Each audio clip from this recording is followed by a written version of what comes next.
I first learned of a woman named Alli Beth Stucky at the end of 2022 when my beloved American Girl dolls were getting some undeserved attacks on Twitter. I've talked about this situation in 3 separate videos by now, so I'm not going to waste your time going over the whole thing again. But the basic summary is, American Girl released a book about body image. 2 pages of that book acknowledge the existence of LGBTQ people, and a bunch of far right-wing influencers on Twitter got really butthurt about it, leading me to discover that none of these people actually knew how to read in the first place. I'll link the other videos I made about that topic down below if you want the full detailed breakdown of everything that happened. So anyway, this is where I first learned of a conservative Christian podcast host named Alli Beth Stucky. At the time, she tweeted, "Gone are the days when American Girl taught girls about history and femininity." So at first I was like, okay, you know, maybe Alli Beth Stucky is way older than I am. The American Girl dolls from the 80s were Samantha, Molly, and Kirsten. And while the 3 of them definitely espoused some leftist values of their own, like how Samantha hung out with suffragettes, and how Samantha fought against child labor, and how Samantha is clearly a union supporter. Maybe because Samantha is a very beautiful feminine girl with lots of pretty outfits, maybe Alli Beth Stucky did not know. But then I found out that no, Alli Beth Stucky, despite her bitter midlife crisis energy, is actually not older than I am. In fact, we were born in the exact same year, which was 1992, which means that since American Girl dolls have always been targeted at 8 to 12-year-old girls for the historical characters, in the year 2000, we both would have been the exact right age to be the target demographic of Kit Kittredge. Kit Kittredge, a girl with short hair and a chosen preferred gender-neutral name. That's right, Kit's legal birth name is Margaret, but she goes by the gender-neutral name Kit simply because she likes it better. She enjoys playing baseball with boys in the neighborhood and thinks that taxing the rich is a good solution to helping with the Great Depression. This doll was the one that came out when both Allie BS and I were the exact target age range for this product. I'm sorry I called you a product, Kid. I didn't mean it. Plus, both myself and Miss Stuckey were born 1 year after the release of Felicity, a horse girl who steals her male best friend's pants so that she can more easily steal a horse from an abusive farmer. And back during both my childhood and Allie's, American Girl even sold the masculine outfit that Felicity stole from her bro Ben. That's right, Alli Beth Stucky, you and I were both little girls at the time where we could buy pants for an 18th century doll so we could play out the story of her swapping clothes with a boy to steal a horse. So traditionally feminine, am I right?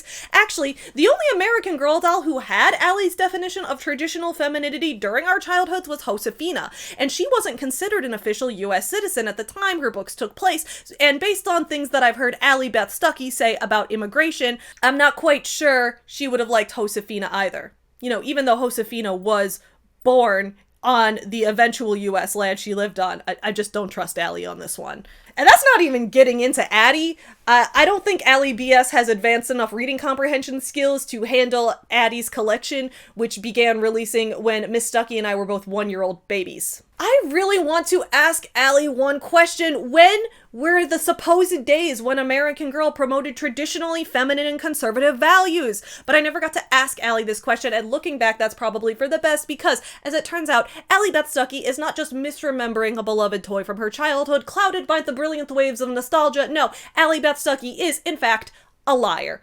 She likes to lie. And nowhere does she lie more than in her book! Yeah, the woman who can't read, or who maybe does read but then lies about the books that she read, she decided to write a book. That book came out at the end of 2024, and it is called Toxic Empathy: How Progressives Exploit Christian Compassion. And this book is about exactly what it says it's about. It's about how Jesus tells us to be loving and compassionate and empathetic, but he doesn't really mean we have to be.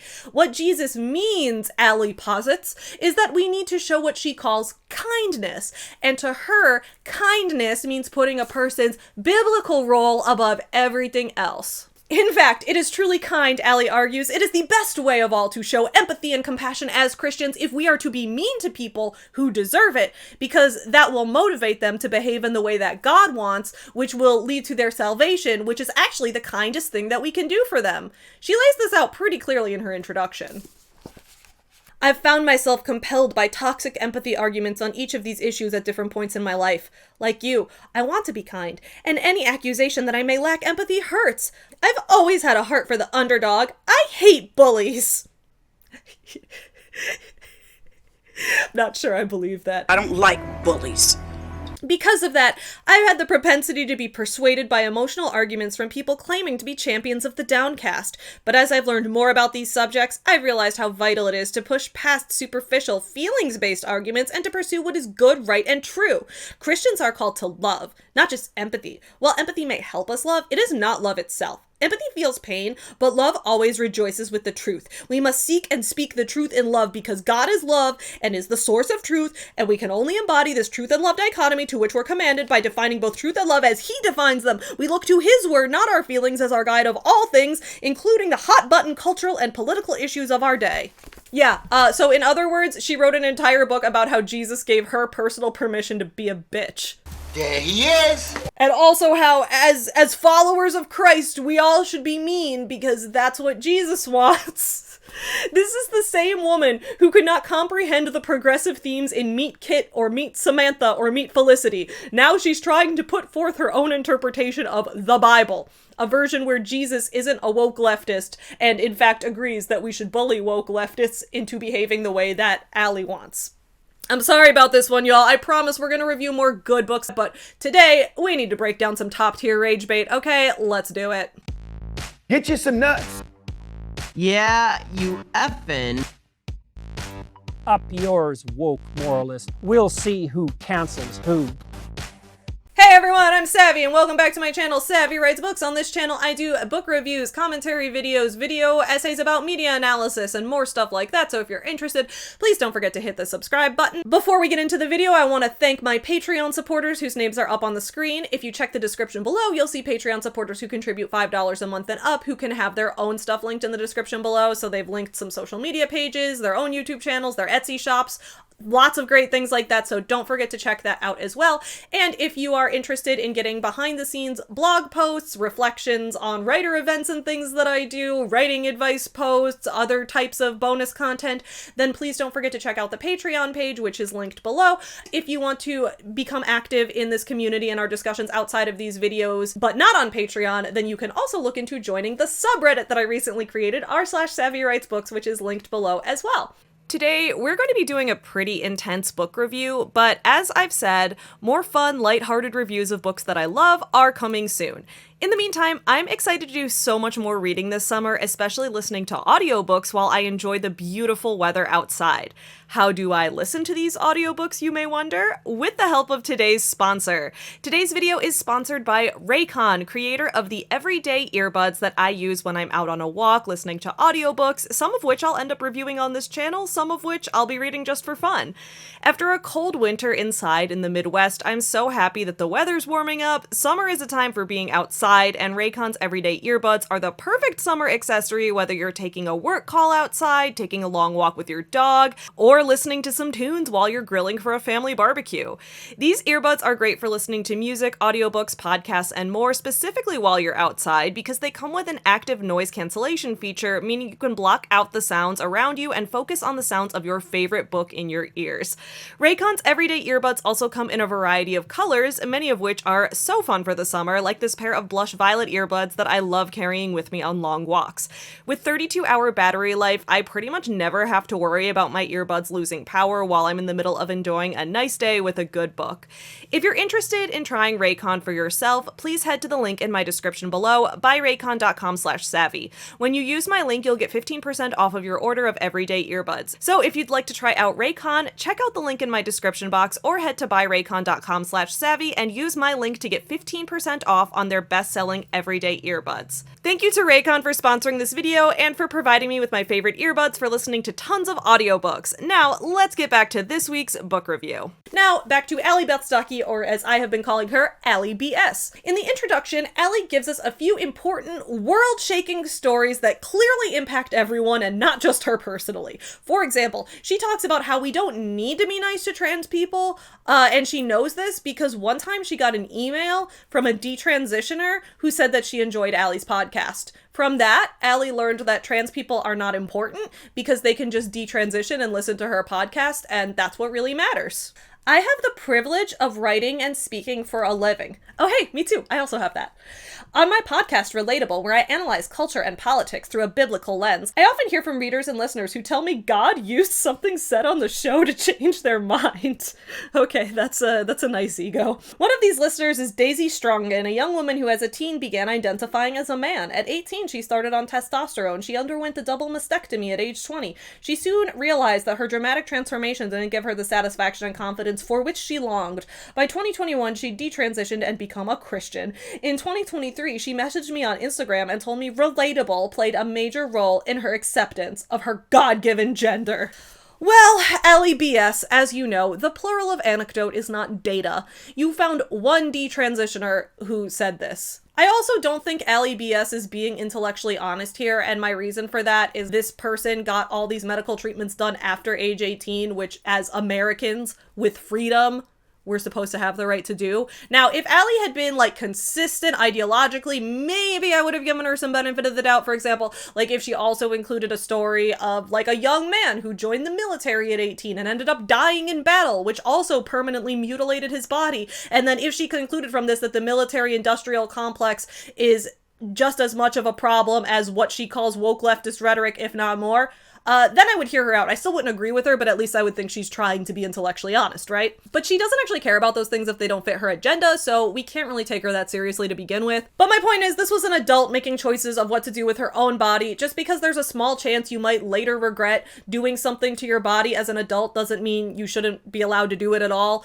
Tattoos are never going to be illegal just because I know a ton of women in the book community who are currently disgusted by their full Neil Gaiman themed half sleeves, okay? It's almost as if different people have different life experiences, and one person liking your podcast does not discredit the overall statistic that only 8% of trans people will ever do any detransition procedures, and of that 8%, most return to transitioning later on when they're in a better financial or social situation, meaning that the fraction of people who permanently detransition is closer to 1%, which most people would consider statistically negligible. This is simply an example of the tokenism fallacy on Allie's part. After this, Allie talks about the death of George Floyd in 2020 and how when everyone started posting black squares on Instagram, she wondered if she should post one too, because she had a lot of empathy for what Floyd's family was going through. But then she saw that too many people were posting hashtag Black Lives Matter with the square, and while she says that she agrees with the statement Black Lives Matter as a sentence in a vacuum, when she went on the Black Lives Matter Foundation website, she thought that their management's position didn't match her views on the importance of the nuclear family, so she decided not to post the black square on Instagram, and that was the entire story.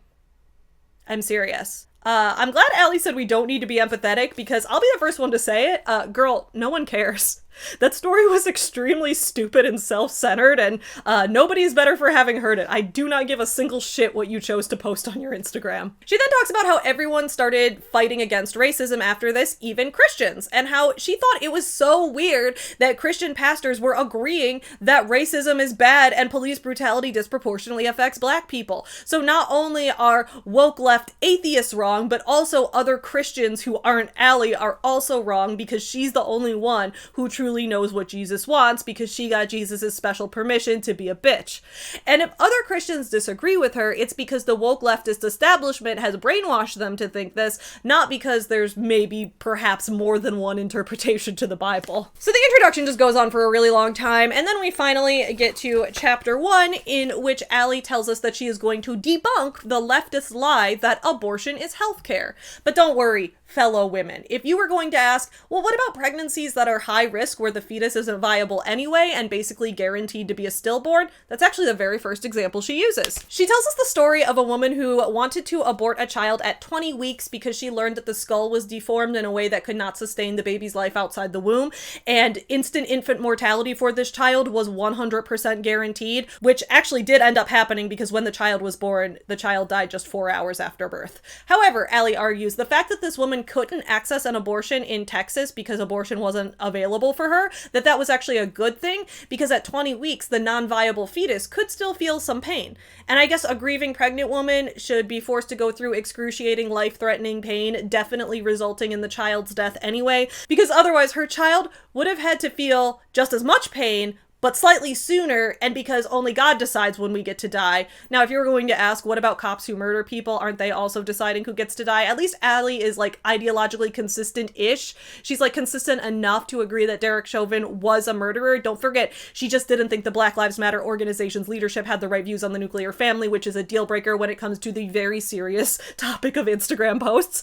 Allie BS has extremely odd standards that are not super consistent, if you haven't noticed. Here's how she tells the pregnancy story. It's a little bit detailed, so this is just a little content warning for anyone who's sensitive to stuff about pregnancy and pregnancy loss related issues. I'll put a timestamp on screen to skip to for when this story's over if you don't want to hear the whole thing.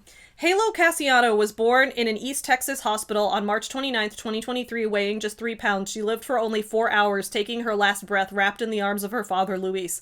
Samantha, Hale's mom, was devastated by the diagnosis she received at her 20-week anatomy scan. This was the little girl she'd hoped for, wanted, and for nearly 5 months loved. When her doctor informed her that the baby's defect made her incompatible with life, she knew she needed an abortion. Incompatible with life. What a way to phrase that. To her surprise, however, that option wasn't available. While she was aware that Texas had enacted further abortion restrictions since the overturning of Roe v. Wade in 2022, she thought that her daughter's diagnosis would create an exception, but Texas's laws only permit abortions when the mother's life is in danger, like when there is an ectopic pregnancy. She had no choice but to carry the pregnancy to term. The weeks leading up to the delivery were hellish, sending Samantha into a state of deep depression. As much as she loved her daughter, she dreaded watching her suffer and die. Samantha quickly learned that simultaneously preparing for your baby's birth and death is not only traumatic, it's expensive. Living in a mobile home with 4 of her own children, including her 9-month-old daughter as well as her goddaughter, she and Luis didn't have funds to spare for a funeral, for which she was quoted a price of $4,000. What quote-unquote empathy demands. Samantha's story is heartbreaking. As a mom, I can feel the pain she must have suffered during and after pregnancy, imagining those precious gut-wrenching hours after Hale's birth, holding her, tracing her little face, feeling her tiny grip on your finger, hoping against hope that maybe the doctors were wrong. I first read Samantha's story in a piece by NPR published a few weeks after Hale's birth. The article and accompanying Instagram posts were clearly written to evoke sadness and anger, specifically from women like me, regarding the injustice of the family situation. The comments underneath the article and post echo the piece's intent.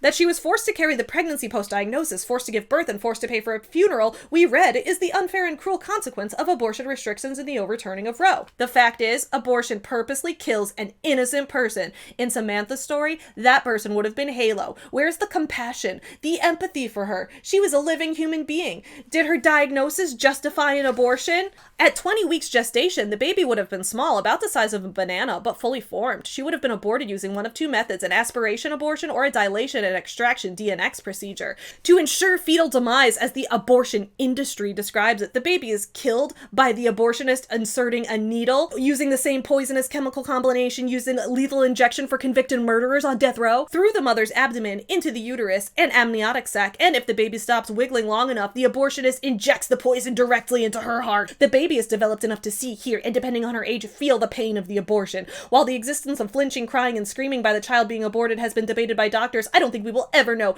the horrific sights and sounds in the womb during an abortion. I think we'd go mad if we did.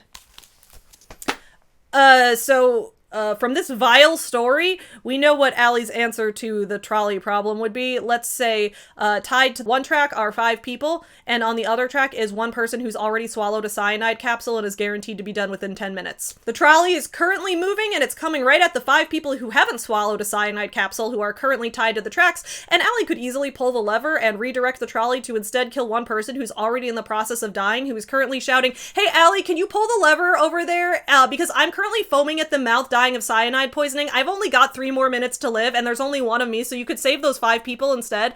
And Allie is saying, "No, only God can decide that, and I cannot pull the lever. It is better to take no action and increase the overall suffering in the world than to take one action that could briefly cause pain to someone who is already guaranteed pain and death anyway." No, Allie argues, it's better that, instead of euthanizing a suffering fetus early, thereby saving the pregnant woman additional pain and saving her family increased grieving and financial stress, it is better to force this woman to give birth, guaranteeing the death of the baby anyway, forcing the baby to then live for 4 hours of excruciating pain outside the womb that could have been avoided, pain that may very well have been much worse than the pain of the abortion, and then charging the family tons of money for the baby's burial. It's better to do that, she argues. It may increase the net amount of suffering in the universe, but it's okay, because Allie said so, and Jesus told her that increasing the suffering in the world is okay sometimes because it fits her strange definition of Christian love, a definition that is incomprehensible to most people. I fail to see how empathy, kindness, or compassion, let alone love, is involved in this situation at all. The second chapter of this book is where Alli BS decides to debunk the lie that trans women are women. Going into this chapter, I assumed it was going to be another pedantic argument of linguistics in which someone tries to draw hard lines on who is and isn't allowed to use the word woman to describe themselves. It's a strange argument because Allie uses definitions of empathy, compassion, and love that don't match my definitions of those things. So to an extent, there is a part of me that's willing to accept that Alli BS and I are just speaking completely different dialects of English, which makes reviewing her work somewhat difficult. She starts off the chapter telling another detransitioner story, because I guess the fact that Alli BS knows 2 detransitioners makes her an expert. The detransitioner she references here, much like the person from the introduction, is also a person who was female to male transgender and then detransitioned and identifies as a woman now once again. This person was never a trans woman. They briefly identified as a trans man and is now a cis woman, so I'm not sure how this story fits in with debunking that trans women are women because this person was never a trans woman. So far, Allie has given us 0 examples of trans women, which makes this chapter feel quite unfocused. I guess we're supposed to just know that what she means is trans women are women is a lie because all transgender people are a lie. And I know this because 2 detransitioners listen to my podcast. Allie then talks about how in her own childhood, she didn't always fit all the gender roles perfectly. She didn't like wearing hyper feminine clothing. She found it annoying when people put her down for having stereotypically masculine traits such as being unable to sit still.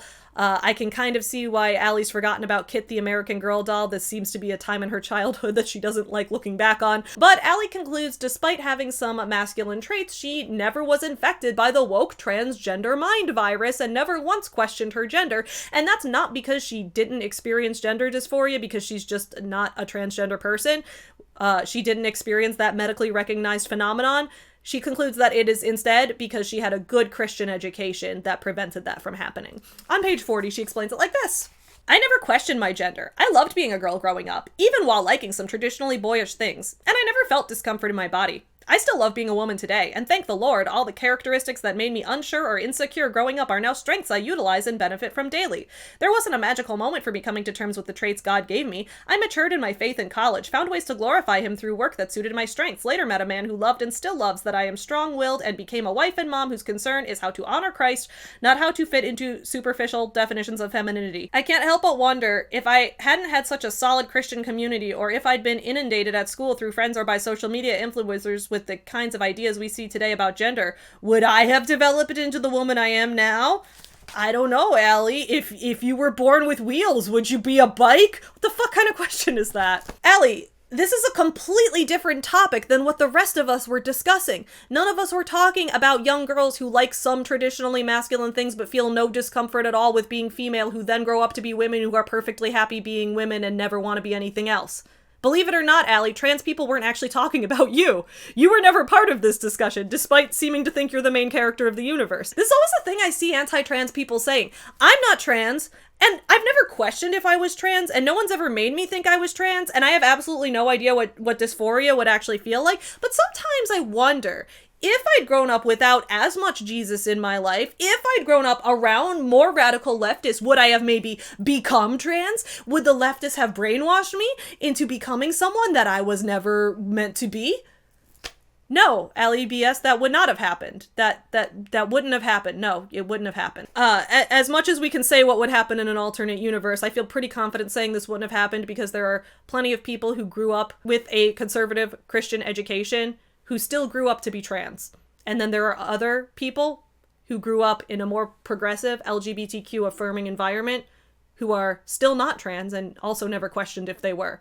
Also, you still haven't given me a single example of a trans woman. So far, you've told me about 2 women who transitioned to briefly identify as trans men and then change their minds. And you've told me about yourself, a person who is not trans and also never once thought you were trans. So where are the trans women in your supposed chapter about trans women? We haven't seen a single one. Allie then continues to not talk about trans women in this chapter. First, she talks about rapid onset gender dysphoria, or ROGD, which was a theory that was pretty quickly debunked and was never medically recognized.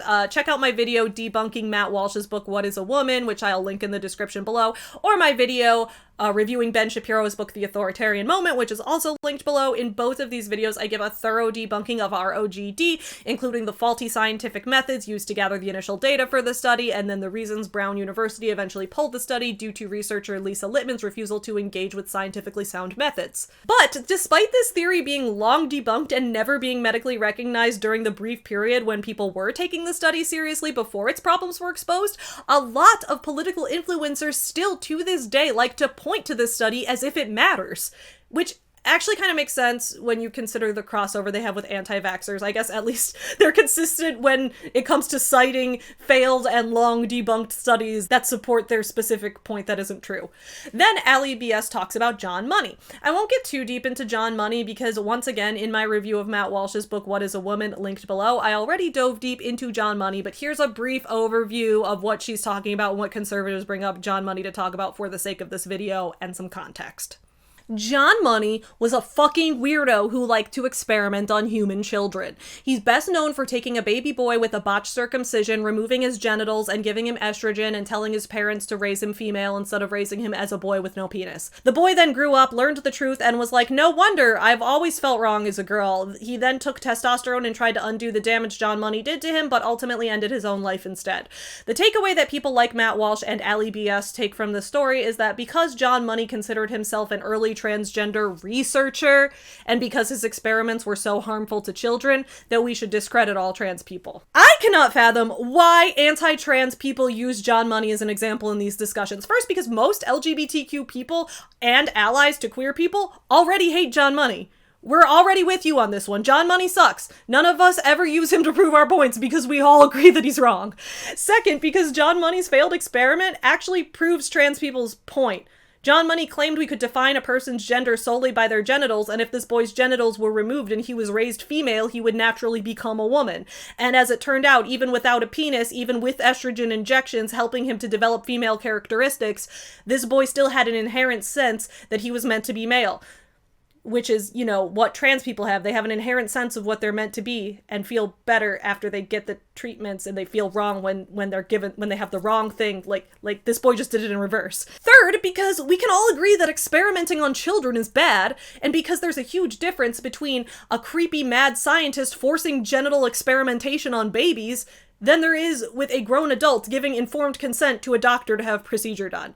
Bringing up John Money in an argument against trans rights involves so much mental gymnastics, Alli BS might as well be training for the Olympics over here. Now, if I'm trying really, really hard to be charitable to Alli and see it from her perspective, I can maybe imagine a reason she finds John Money relevant. Because remember, this isn't supposed to be just another book full of tired, long debunked, right-wing cliches. It's supposed to be an exploration of what empathy and compassion mean on a biblical level, and why being cruel to people is acceptable because it's a net benefit to God's plan, according to Alli. From her perspective, gender and sex aren't about things like genitals or chromosomes or hormones or social constructs. To her, both sexual dimorphism and human social gender roles come from God and God alone. And from her perspective, God gave each person a set of genitals at birth to designate what gender he wants that person to fill in his big godly plan. So to Alli, trans people aren't bad because they might regret a surgery. To Alli, trans people are bad because they're going against what she thinks God wants for them.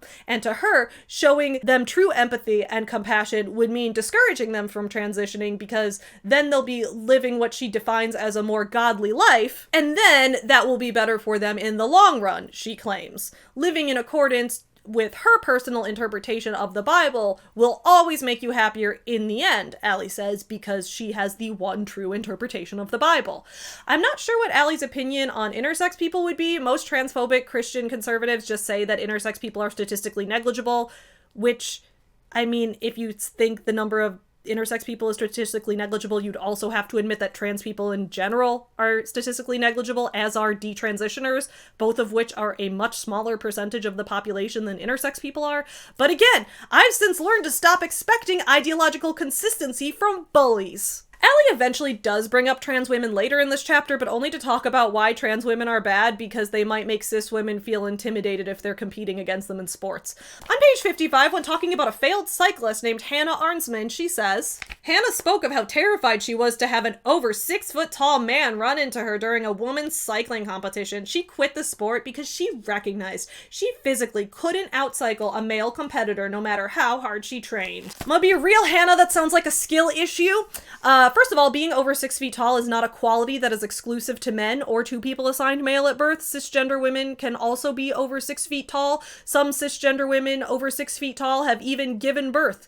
Allie would know these things if she ever watched the WNBA, which is what people who actually care about women's sports do. Second, in order to compete in women's sports leagues, transgender women already have to prove that they've gone through at least a year of hormone treatment because multiple studies have confirmed that after having enough hormone treatment, trans women will have lost enough testosterone and muscle mass in their bodies and are athletically on par with cis women. I've linked below a video by Samantha Lux, a transgender creator who went through all of these studies in her video specifically about the topic of trans women in sports, even specifically discussing how it impacts the sport of cycling. Also, once again, we're talking about an extremely small percentage of people who make it to NCAA athletics in the first place. Her other point about trans women being bad is that one time a trans woman was in a woman's prison and assaulted a cis woman in there, and that's a bad thing to happen. Assaulting people is bad, I know, that's a really hot take, but this isn't unique to transgender people or gender-related issues at all. In fact, even when prisons are segregated by genitals alone, men still assault other men and women still assault other women all the time, which is also bad. In fact, statistically, trans people in prisons are more likely to experience assault than cis people are, as the Marshall Project reported in 2024. In one federal study, 37% of incarcerated transgender people reported having been sexually assaulted in prison versus 3% of everyone else behind bars. Transgender people also tell of being forced into sex work pimped out by fellow prisoners who offer their bodies for money or drugs. This article also reports that only about 10 of 1,000 trans people end up in a prison of their designated gender, meaning that about 99.9% of trans women are already in men's prisons. And that's 99.9% of incarcerated trans women, which is a very small percentage compared to all trans women, which is a very small percentage compared to all people in general. Do we get what I'm saying? This is a very small number of people. And I know that this is a hot take, okay? I know this is gonna be really controversial, but I think that anyone ever getting SA'd at all is always bad. And that since that happens a lot in prisons, even with sex segregation, you know, maybe the problem's with the prison system itself, and maybe we need some serious reforms to get rid of the constant human rights violations that people experience in prison. And maybe people like Allie and her friends who think that for-profit privatized prisons are a good thing maybe they're part of the problem. It's wild to me how people who find one case of a trans person assaulting a cis person in prison, suddenly now they care about prisoners and their quality of life. But if trans people aren't involved in the situation, then they're totally fine ignoring all other human rights violations in prison because they don't actually see incarcerated people as human. So, our examples of why it's okay to be mean to trans people, according to Allie, include 1% of trans people detransitioning and maybe regretting a surgery, an already extremely small pool of college-level athletes sometimes having one trans person competing with cis people, which doesn't actually have that big of an impact, and the only proof she has of it having an impact is having a couple failed college athletes complaining that they lost because of trans people without any proof, 0.1% of incarcerated trans women being in women's prisons, and a single trans woman assaulting a single cis woman in prison. Meanwhile, trans people as a whole are estimated to be about 0.33% of the population. Why is Allie spending this much time acting like an extremely small percentage of people are completely turning society upside down? It's because, once again, to Allie, gender and sex are God-given, and if any person goes against that, even if it's just one person out of millions, that makes her feel threatened, because it means her own view of God's plan might not be the only one true interpretation. Her only line of defense is to put a ton of energy into ruining the lives of a small group of people just so she can continue feeling morally superior. None of the Christians that I actually interact with in real life would ever claim Allie. So Allie breaks down her biblical view of gender on pages 56 and 57. God dictates what bodies we have and how our bodies are supposed to function and promises to resurrect and redeem the bodies of his faithful without sickness, pain, or decay. The prophet Isaiah urges us explicitly to accept the body God gave us. Woe to him who strives with him who formed him, a pot among earthen pots. Does clay say to him who forms it, "What are you making?" or "Your work has no handles"? Christians should never affirm confusion. Instead, we must love people enough to tell them the truth, no matter what some Christians, like Preston Sprinkle, might argue. In a 2022 video, Sprinkle said, "I don't think it's necessarily lying to use preferred pronouns. Can we be hospitable, even in disagreement, and use their pronouns?" And that's the view I would recommend. I'm sure that Christians like Sprinkle, who use the pronoun politeness, have good intentions, but it is a lie to call someone other than his or her biological sex. Even more profoundly, using preferred pronouns signifies we think we know better than God. Okay, here Allie is telling us that God made us male and female so that we can reproduce and birth lots of children. Once again, there's no mention of intersex people or people who are born with a condition that causes lifelong infertility or any people who may be unable to reproduce for whatever reason. To Allie, exceptions don't matter unless the exception is trans people, in which case we need to lose our minds over it because she said so. Got it. Next, I love this part where she's like, as true Christians, we cannot affirm trans people. And then this guy, Preston Sprinkle, who is also a devout Christian, is like, well, my interpretation of Christianity says that being nice to trans people is fine, actually. And Allie's like, even Christians can be wrong sometimes. Not me, though. When I talk about my view of Christianity, it's always the one true correct way. When another Christian says something that disagrees with me, that means that that person must be brainwashed by the leftists because the idea of me ever possibly being wrong is just not possible. How insulting is that to other Christians? Dude, if I were a Christian, I'd be insulted as hell reading this book, listening to this annoying millennial beige mom influencer telling me that my views of my own religion are wrong just because they don't match hers. Also, Allie, I'm not sure if you know this, but God didn't invent pronouns. The words he and she were not created by God. I'm not sure if you know this, but the Bible wasn't actually originally written in English.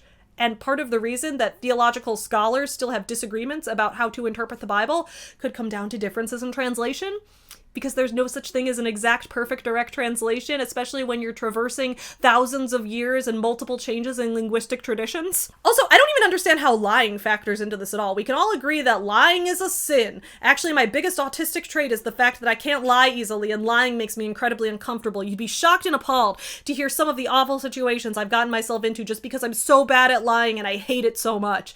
But even I, as someone who hates lying more than anything else, I cannot see how it's dishonest to call a person she if that person has a penis. How is that a lie? The only way it would be a lie is if you're arguing that using the word she always 100% of the time denotes the meaning of person without a penis and with a vagina 100% of the time, which we know it doesn't do on a linguistic level because Ben Shapiro's book, The Authoritarian Moment, calls the entire landmass of the US territory she and her twice in that book. We know that the word she does not directly mean human being with a vagina and without a penis because we know that's not how ordinary humans, even other conservatives, use it in everyday conversation. Ergo, calling a trans woman she is not a lie because you are not spreading any deceptive information, in the same way that it is not a lie for me to call you Alli Beth Stucky instead of your birth name Alli Beth Simmons or Allison Bethany Simmons or Alexandra Elizabeth Simmons or whatever your full birth name actually is, because words exist to convey meaning. And if the meaning of Alli Beth Stucky and Allison Elizabeth Simmons denote the same person, then I'm not lying because I'm clearly giving accurate information when I'm referring to you. And if the word she is denoting the person I'm referring to, rather than here is some genital information about a person which is not relevant to our conversation nor appropriate to bring up at this time, then it is also not deceptive and therefore not sinful. So, no, calling someone the pronoun they request doesn't go against God. God isn't actually involved in this. Maybe this is just me, but I think maybe God has bigger things to worry about. Now we can move on to chapter 3, about why gay marriage is bad. She starts off by telling the story of author Glennon Doyle, who realized she was a lesbian and married women's soccer star Abby Wambach, then went on to talk about how happy she is in her relationship and how great it feels to be honest about herself publicly. Allie says that it might feel natural to have empathy for someone like Glennon, and that our empathy might tell us to feel happy for her since she herself is happy. But, Allie BS warns us, we should actually feel bad for Glennon Doyle, and we should judge her. Because as Christians, it's our duty to uphold biblical marriage only, and it's more compassionate to discourage people from getting into the relationships they want to be in, because we'll all be happier in the end if we live exactly the life Allie wants for us, even if other Christians disagree, and we should just trust her on this one. On page 65, she explains it like this. Who wouldn't want to celebrate a story like Glennon's? Glennon's evolution feels liberating. She's found her true self after years of painful self-denial, having been stuck in a miserable marriage with an unfaithful husband. She carried the burden of insecurity and sought to numb her pain through substances and self-harm. Then salvation showed up at an unexpected moment in an unlikely person, Abby. All of a sudden, it seemed everything made sense. She's content. Their children are loved. What else matters? We're told that if we really empathize with Glennon's struggle, we would affirm her choices, even if we haven't been in her exact circumstance. If we put ourselves in her shoes, we can imagine how wonderful it must have been to feel after years of brokenness, like her life was finally made whole. But for Christians, it's not so simple. The inconvenient reality is that we have a priority that's higher than our own or others' momentary happiness, and that's truth. While we can understand Glennon's struggle, our sympathy must submit to our belief in a God who is real and authoritative and who therefore defines sin, relationships, proper sexuality, and marriage. These definitions all matter, and they matter much more than a person's seeming happiness or authenticity. What's more, only by submitting to the truth as God defines it can we, and those we love, be truly and eternally happy. But saying as much is hard. Allie really said that a person's happiness just straight up doesn't matter. Here, Alli BS seems to be making the argument that our heavenly afterlife matters more than our temporary earthly life. It's good to be mean to gay people, she says, not to celebrate their happiness, because if we forced everyone to be in unhappy straight marriages having lots of babies that they don't want, then those people would only be miserable until their deaths, at which point they would go to heaven for sacrificing their happiness, and then God would reward them with a happy eternity. Alli BS is telling us that we should gamble on what happens after death, because just in case after death there's an afterlife, we should live our own lives according to the afterlife that she personally envisions for us and her specific parameters she assigns to it, no matter how miserable it makes us, because there is a small chance that after death we will maybe get to experience true happiness. Aw, dang it. Sorry, no, Allie, I'm not gonna wait until after I'm dead to be happy. You can do that if you want. I won't stop you. I'm gonna be happy now. She then talks about how biblically the purpose of marriage is to produce children, and then she explains that from a legal perspective, the government's incentive in making marriage a legal contract is that it's good for society to incentivize people to have children. According to her, a traditional man and woman marriage has the possibility of producing children, which is why it's the only real kind. Now, you might be wondering, what about heterosexual married couples where one or both of them is dealing with infertility, or where they don't have children for a variety of other reasons, whether medical, financial, or otherwise? Well, the answer is that Alli BS simply doesn't care, and you can't force her to care. Caring about anything isn't actually necessary, because empathy is toxic, and the only thing that matters is living life the way that Allie lives, because she's going to have a really fun afterlife, and if you follow everything she says, you'll have a fun afterlife too, she promises. Then Allie cites some studies about how kids raised by a heterosexual couple are statistically more likely to graduate from school and earn more money, and that children raised by same-sex couples are more likely to have health problems. Now, you might be wondering, is it possible that a reason for this could be that LGBTQ people are statistically more likely to live in poverty than straight people are, and that kids born into poverty in general, whether to same-sex parents or opposite-sex parents, that those kids are more likely to continue perpetuating the poverty cycle just statistically? Is it possible that this is actually a class issue, and that poor people in general have less access to quality medicine and healthcare, which leads to increased sickness among that population, which includes a higher proportion of queer people than the wealthy does? Well, if you're wondering that, it's a great question, but don't expect Allie to ever address it or engage with it at all, because she doesn't seem aware of the concept. Instead, she concludes, it's best for kids to be raised by one man and one woman, first of all, because they are more likely to have biologically created that child together, and she seems to think biological parents are superior. And also, because when kids want to go on adventures in the woods, their dad will be better at that than their mom. But when kids get hurt and need to be cared for, their mom will be better at that than their dad. And if kids have two lesbian moms, they won't have as many woodland adventures or get chased around the house, because that's for dads to do. And if kids have two men as their parents, they'll probably just die of dysentery, because men don't know how to disinfect a wound, since that's knowledge that just comes free with being a mom. Here's how she explains it on page 71. But we don't need studies to tell us what we already intuitively know. The same people needed to make a baby are needed to raise her. Only men can be dads, and only women can be moms. Each has their own irreplaceable role to play. When my kids want adventure and risk, they go to their dad. When they need comfort and sympathy, they come to me. When they want to be chased around the house, they call for him. When they're sick or tired, they cry for me. This isn't due to personality differences, but rather our innate gender differences. Moms and dads complement each other in a way that brings security and stability into their kids' lives. Are there exceptions to these observations? Sure, none of this is to say that all kids who aren't raised by their mom and dad are destined for failure, that there aren't stellar single parents, that same-sex parents don't love their children, or that parenting dynamics can't differ based on the couple. There are children raised by their mom and dad who face the same challenges as children who aren't, but we shouldn't ignore the data or dismiss our own instincts and experiences when it comes to the need for mothers and fathers. She then goes on to talk about how adoption is fine as long as it's done by straight people, which goes against her earlier points about the importance of biological reproduction.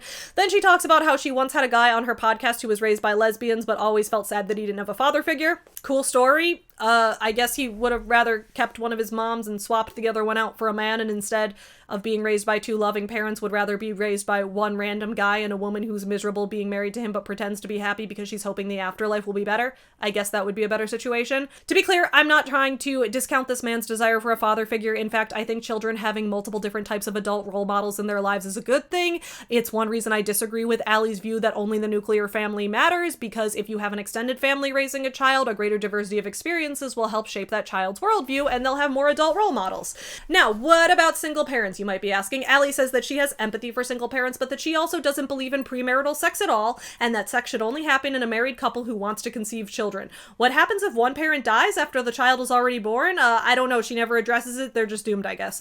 Allie BS then talks about how she understands that in America we're supposed to have things like freedom and separation of church and state, so she understands why it's legal to allow same-sex couples to have some sort of union, but that calling it marriage is a step too far, because marriage is a biblical concept and only heterosexual Christians are allowed to get married. Otherwise, if God isn't involved, it's not really marriage, it's some other kind of legal contract, which is wild, because so I'm a woman and I'm married to a man, but even for me, I guess my marriage isn't real to Allie because we didn't do it in a church, and neither of us are Christian. Okay, here's how she explains it on page 90. If I believe that God is the creator and authority over all things, and if I believe that his ways are better than ours, it's illogical to support institutionalizing sin. The law can permit sin, but Christians should not accept laws that approve of or are designed to make it easier to sin. Put another way, it's one thing for the law to allow same-sex attracted people to live with each other and even form lives together. In America, we have a great degree of respect for freedom, even the freedom of people to do that which is wrong. That and Christianity allows for a large diversity of political arrangements. But it's another thing for the state to call marriage that which God declares as not marriage. Then the state isn't just allowing error, it is promoting and defending it, and then making it easier for people to turn their backs on God. Allie's issue now is not with gay people anymore, but with the word marriage. Allie, I need to remind you, the Bible was not originally written in English. Marriage is in fact a legal term, not a biblical one. This probably wasn't the most accurate way for me to do this, but I put the word marriage into Google Translate and asked for what marriage is in Hebrew, and it gave me this. And then I translated it to Greek, and I got this. So, I mean, maybe if you speak exclusively English, you can just take one of those words and designate one of those words to be the English equivalent of specifically biblical marriage only. But the word marriage is not in the original Bible because the original Bible was not written in English, and words have meaning only according to how we use them. So it's actually fine to call a legal concept marriage, even if it doesn't fit the biblical definition that you use. Her conclusion to the gay marriage chapter is the following. We should want good things for people. We want those we love to feel joy and fulfillment, and they may indeed find forms of these things in their same-sex relationships. But as Christians, we must make the effort to think beyond the compelling love story and remember that there are serious theological and societal ramifications of redefining marriage. We must remember that God's ways are better. If we trust that God is love, that he is good and trustworthy and wise, then we will believe him when he tells us that the creation of man and woman in the bonds of marriage is, quote, very good. And when he calls every other kind of sexual relationship unholy. We won't use empathy to affirm what God calls sin. We certainly won't celebrate it. We will only celebrate what God calls good. That being said, Glennon Doyle was right about one thing. Love does win, but her definition of love is incorrect. LGBTQ activists repeat the circular, meaningless mantra, love is love, as a way to elevate passions that will never ultimately satisfy them. The love to which Christians are called rejoices in truth and goodness as God defines them, because we know that his ways lead to true satisfaction for an individual and order for a society. This kind of love requires sacrificing our preferences, our desires, and yes, our sins. But God will not be outdone in generosity. So this is what I believe today's young people would refer to as a massive cope. Also, Allie's point earlier in this chapter was that it's okay for gay people to be miserable now because they'll be happier in the afterlife, but now she's saying that we need God's definition of marriage, or rather her specific interpretation of God's definition, to have, quote, order in a society. But earlier she acknowledged that laws aren't going to reflect her interpretation of God. So how is this going to lead to order in a society? Unless you mean that if enough people bully gay people for long enough, they'll eventually just do what you ask, and then there will be order, as in lots of people doing exactly what you want because they're too scared to disobey you. which is what I call bullying. Yes! Again, in America, we're supposed to have freedom. Allie has the freedom to speak about how much she doesn't like gay people all she wants, and gay people have the freedom to avoid Allie. Again, God doesn't really have to be involved in this at all. So then she has a whole chapter about how the media wants to make us feel empathy toward immigrants, but if they immigrated here illegally, then we don't actually need to have empathy for them because they make society worse, according to her. Then her last chapter starts with talking about Elijah McClain, a young black man who was killed by the police even though he wasn't committing any crimes. Allie agrees that it was wrong for the police to kill him, and then she launches into a whole thing about how just because there are multiple cases of police killing unarmed, innocent black people doesn't mean that racism actually exists, just that bad things happen sometimes, just by chance, just bad things sometimes happen. And then she once again brings up a bunch of Christians who disagree with her and claims that even though they're citing the Bible just like she is, that they're wrong because her interpretation of the Bible is always the right one. She talks about why it's bad to blame the police because then sometimes people might kill the police. Allie, I'm gonna level with you here, okay? I'm gonna bring in another hot take that's gonna be wildly controversial. You guys ready? Killing people is bad. Wow, Allie, that was brave of us both to say right now, okay? Now that we agree that killing people in general is a bad thing to do, can we move on to actually looking at how we might want to change law enforcement or no? Are we just accepting that some innocent people will be casualties of the system and that's just okay with you? Allie then actually admits that, yes, a much higher percentage of black people than white people are involved in altercations with the police, including deadly ones, but she doesn't conclude that racism is real, but rather that it's because black people are choosing to live in more densely populated cities, and more densely populated cities have a higher police presence. I guess nobody's gonna tell Allie BS what redlining was. She doesn't seem interested in learning any of the background information about why black people are statistically more likely to live in more densely populated cities in the first place, or why historically police might patrol neighborhoods with higher black populations, or why black people are statistically more likely to live in poverty when poverty itself is actually the biggest indicator of non-white collar crime, or why neighborhoods are still so heavily racially segregated in the first place. Allie likes to ask why only up until she arrives at her already predetermined conclusion, and then she can stop questioning anything. She's like, okay, that's good, I don't have to ask any more questions, I was right all along. I think the theme of this book in general is that Allie thinks she's always right, she has the only correct interpretation of the Bible, and that being nice to people is not actually important. What's important is following her interpretation of the Bible and her interpretation alone, because otherwise we're all gonna go to hell and society will devolve into chaos and whatever else she says is gonna happen, but she has absolutely no proof that any of it's true. I would love to know what you guys thought about this book in the comments below. It was honestly one of the shittiest things I've ever read, and it was painful and infuriating to get through, but I sacrificed myself for my art here on this channel. I hope you appreciate it. We'll get into some more better book reviews for Pride Month next month, but thank you so much for watching. I'll see you guys again soon for more videos. In the meantime, be nice to people even if Jesus personally gave you permission not to, okay? Bye! Get you some nuts. Yeah, you effing. Up yours, woke moralist. We'll see who cancels who.